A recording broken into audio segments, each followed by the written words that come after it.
Malapit na ang wakas. Kailangan tayo magmadali. Sabi ni Pablo sa Ephesians chapter 5 sa verse 16 to 17, na inyong samantalahin ang panahon sapagkat ang mga araw ay masasama.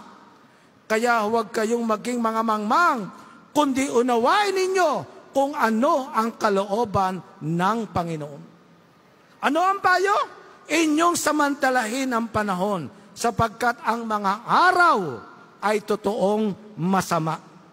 Huwag kayong maging mangmang. Ang dapat sa atin, ang sabi, unawain mo ano ang kalooban ng Panginoon.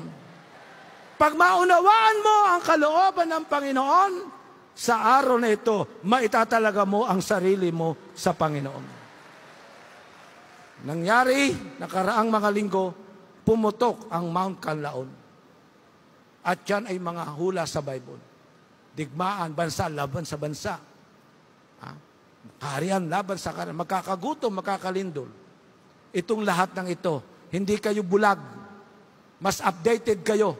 Pero pag ikaw ay nagbubulag-bulagan, hindi mo ito maunawaan, mabibilang ka sa mangmang na alipin, masamang alipin.